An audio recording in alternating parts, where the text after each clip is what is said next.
Hey there, it's OCB Communications, and welcome back to another review. This time it's a film that I reviewed a long time ago with my friend. We did it in a podcast style form. We did it in 3 parts, and that is of a film called Bullet to the Head. Sylvester Stallone, directed by Walter Hill. Now, this is a film that had a lot of interesting sort of things behind the scenes going on with it. Originally, Thomas Jane was supposed to be Stallone's partner in this, which I was really looking forward to. Thomas Jane gets fired by Joel Silver, one of the producers of the film, because he's not ethnic enough. He's not, because in order for a buddy cop movie to work, you have to have a minority, which, interesting bit of racism there, applied to a white person. It's really weird. It's not racial enough. It's not. It's we need more. We needed somebody else because there's no good buddy cop movies where there's 2 white guys. Did you forget about Tango and Cash? There's plenty of good movies where there's 2 white guys as in a buddy cop film. Tango and Cash is definitely one of them. If I thought about it some more, I could probably think of some others, but right off the top of my head, Tango and Cash comes to mind. Kurt Russell and Sylvester Stallone. I think Joel Silver was involved with that too, if I remember correctly. So what happens is Thomas Jane gets fired, and he gets replaced with Sung Kang, who you might remember him from the Fast and the Furious films. And I saw this in the theater when it came out. I didn't mind it. I didn't mind it then. Then I watched it again with my friend, and I was like, "This is honestly pretty shitty." Now, after watching it again for the 3rd time, it's a little bit better, but not by much. I mean, in comparison to Stallone's other really shitty movies lately, I mean, comparison to Grudge Match, comparison to Expendables 3, in comparison to that kind of shit, I mean, Bullet to the Head is definitely better than those movies. That's not saying much. Mainly because there are some good things about this film. But ultimately, just like Johnny Handsome, it's disappointing. And I think one of the biggest things about this film that pretty much sucks for me is Walter Hill's direction. There are some moments where it works, but it seems like his style is completely gone and replaced by gold filters for some reason. I don't get it. I don't understand. If you've seen any of Walter Hill's other films, this is a pale comparison to his other films in terms of his style and his genuine talent. He's a very talented director, and he hadn't directed anything in a while before he directed this, and it shows. That style's gone, and the film looks cheap. It looks like a direct-to-video movie. I mean, the way that the mugshots are set up for Stallone's character, Jimmy Bobo, which is, why is he named Bobo? That's just, I'm sorry. You couldn't give Stallone a better name? Bobo? What is he, fucking clown? So, the mugshots of him in the past getting arrested are pretty piss poor. All the other shots of, like, the computer shots and all the other shots of all these other things they're trying to show looks like something straight out of an episode of NCIS or some TV show. It doesn't have that TV show quality feel to it at moments, and it doesn't feel that very much like a theatrical film. It looks and feels like a direct-to-video movie. And Stallone's good. I never thought Stallone was a problem in this. I like him in this movie, actually. He's what makes this movie somewhat watchable at first. I mean, in the beginning, the film starts off okay, except for the gold filters that look like somebody pissed on the camera. But other than that, it has its moments. It starts off okay. It's got a decent pace. Stallone's partner gets stabbed by Jason Momoa. Jason Momoa isn't even a problem in this. Normally I have a problem with him because he sucked in Conan the Barbarian, the 2011 reboot. But here he's not bad. Just a big guy who just shoots a bunch of people and so forth. He has his moments. He's just there to be intimidating, be the bad guy, to be the main baddie, the main big henchman that Stallone's going to have to fight at the end. And, he's not that bad. He's actually effectively intimidating. But it's just the editing, the Walter Hill tries to do these fancy schmancy edits that just seem like he's just trying too hard. Before Walter Hill had a lot of edits in his films that were beautiful. I was talking about Johnny Hansen, the umbrella transition was just great.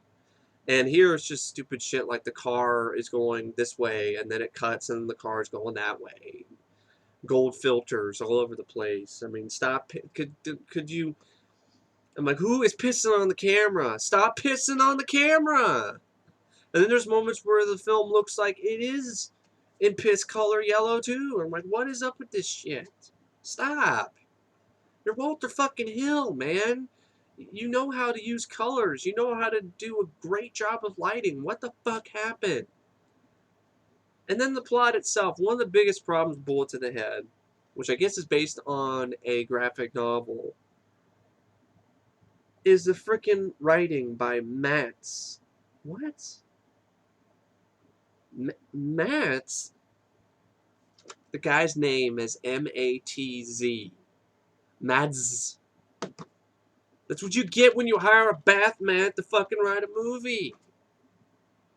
Or bath mats. What the fuck is... Who named it? What kind of name is Mads? Mads. What kind of fucking name is that? For fuck's sake. And one of the writing sucks. It's just generic.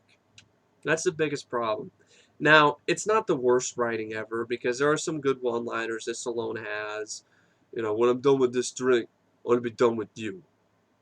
There's some fun stuff like that. I can kill you with this piece of apple. It's like, oh, come on. Throws the apple, then puts it right to Sung Kang's neck. You had me at fuck you. So you had some moments of lines of dialogue that I didn't mind that Stallone had. Stallone had some of the best one-liners. Absolutely.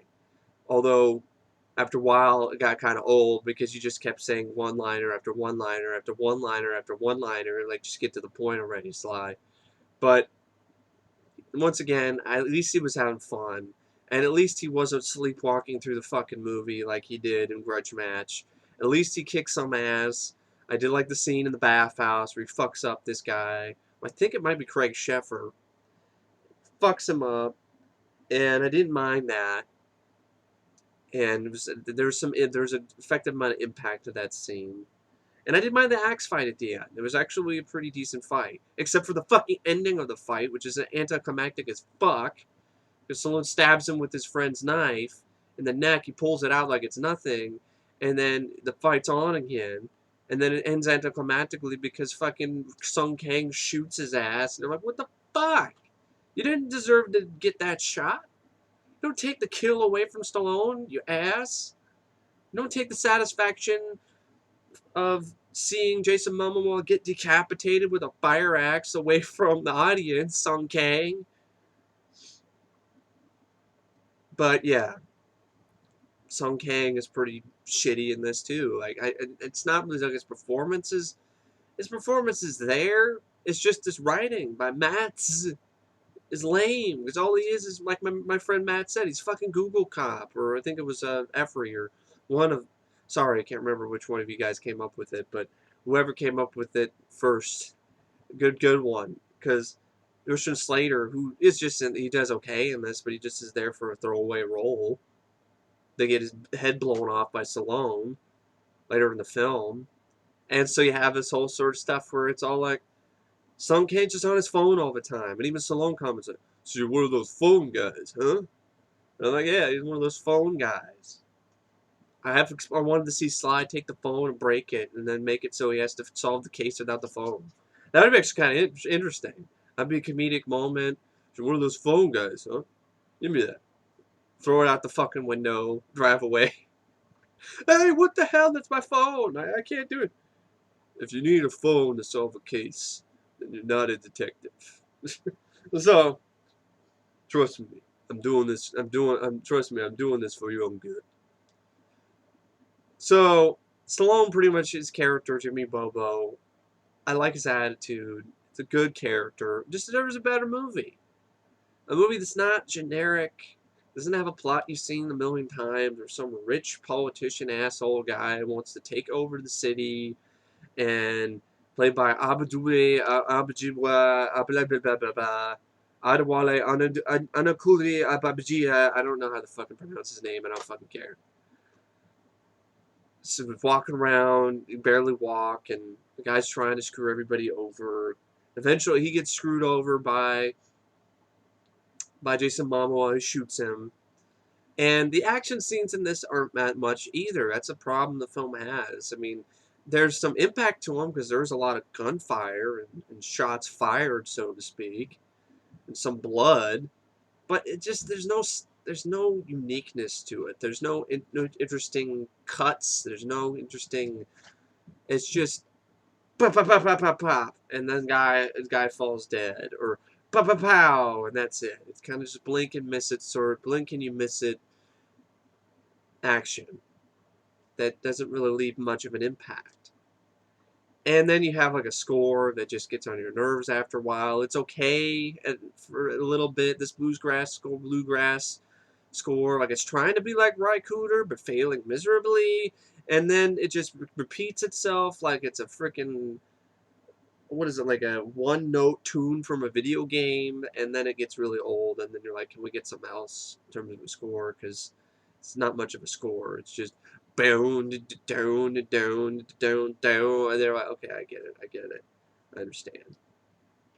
And it's just, Stallone plays a hitman, which if I want to see that, I'd rather watch Get Carter. And he uses bombs a lot, which makes me want to watch The Specialist, which I wasn't the biggest fan of, but I'm probably sure I'd like that more than Bullet to the Head, because at least in The Specialist you got James Woods and you got Sharon Stone.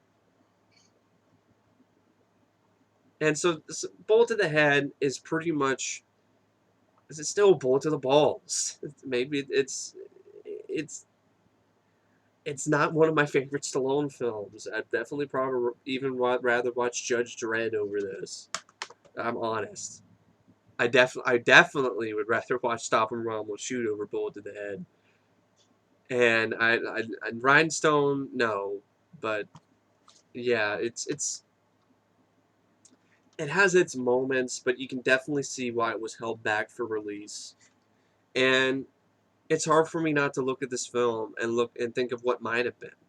Instead of Sung Kang being on his phone all the damn time, and so much that I wanted to shove the phone up his ass so he couldn't receive a call. Well, he could, but he only receive a phone call when he fucking takes a shit. But I didn't really give a shit about the character. He's an ass. And the whole point of, well, he doesn't like Stallone, so it's they have no chemistry, and that's supposed to be good, I guess. It was interesting and all right for a little bit. Then it got old real fast, and you wanted Stallone to fucking kick Sung Kang and his phone out on the curb and fucking get shit done himself. But no, stuck with Sung Kang. And he gets the final shot at the end. And he doesn't do anything. He doesn't do anything badass. He gets his ass saved by Stallone in the parking garage. He's going to get gunned down. Stallone saves his ass. That's really about it. He shoots a couple guys. That's about it. He might as well be finger popping his own fucking asshole. Or using the phone to play some Angry Birds or do whatever. He's fucking useless. Stallone could have solved this case himself. Didn't need his fucking help. All he does is he goes on Google. Anybody can fucking do that. And it's just... And knowing that Thomas Jane was replaced for this fucking guy in this performance is just lame. I wish, what is it? I think it's Liu Kang, and he had this other guy who, what the fuck is his name? It's a Mortal Kombat character with the big hat, with like the blades on it and shit. What Sung Kang kind of sounds like. He sounds like a Mortal Kombat character. He should go into the video game Mortal Kombat and end up getting a fatality by fucking Scorpion. Rip out his fucking spine so I don't have to watch him sleepwalk through this fucking movie on his fucking phone. Like I said, yeah, his performance is there, but it's still mostly sleepwalking because there's nothing for him to do other than Well, I'm on my phone. Let me look up the Google. Let me look up on who's who. Let me look up on who Christian Slater is, what he's doing, and so forth. And it's just not engaging. It's not fun to watch. I gotta be honest. I left the room for a little bit because I lost interest about a little bit of after an hour or before an hour into the film. And it's just the film just gets tiresome after a while. It gets repetitive. It's just Stallone says a one-liner, then another one-liner. Some Kang's on his fucking phone. Jason Momoa shows up and shoots some guys. There's not even a good car chase anywhere in this. There's not even any. We don't even get that. Stallone meets up with his daughter, who's a tattoo artist, who then Some Kang falls in love with, and there's something going on there, but there's no chemistry, and it seems like it's just there because Matt decided to write it, decided to put in a love interest in there. If I want to watch a movie where Stallone has a partner who has a hots for his daughter, I'll watch Tango and Cash. In fact, I recommend anybody who's watching this review to go watch Tango and Cash, because it's a much better buddy cop movie than Bullet to the Head. It's got better action sequences. It's got better direction. It's got better editing. It's got a better score. Everything about Tango and Cash is better than Bullet to the Head. But anyway, yeah, I really don't know what else to say about this movie. I mean, I said a lot a couple years ago, and just watching it again. It's still it sucks. It's still a sucky movie. It's still bullet to the balls. And I hate to say it, I thought maybe a third time around, after a little bit of time has gone by, it'd be a little bit better. But no, it's still pretty lame. It still has the same problems I had with it before. I like Stallone. I like the axe fight. I like the little bit with in the bathhouse. I like some of the one-liners. But that's about it. Other than that, this movie is when Stallone says boom, bam, oh.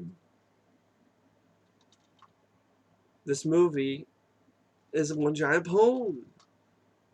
It's just a poon, nasty poon.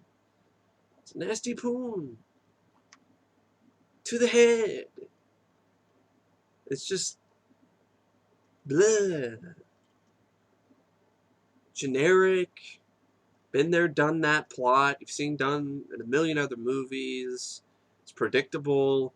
There's nothing about it that's that unique, other than for some reason the cameraman decided to piss on the camera, and Stallone plays a hitman, and he's kind of gruff, he's kind of tough, and it's like I said, if I want to see that, watch Get Carter or watch Assassins.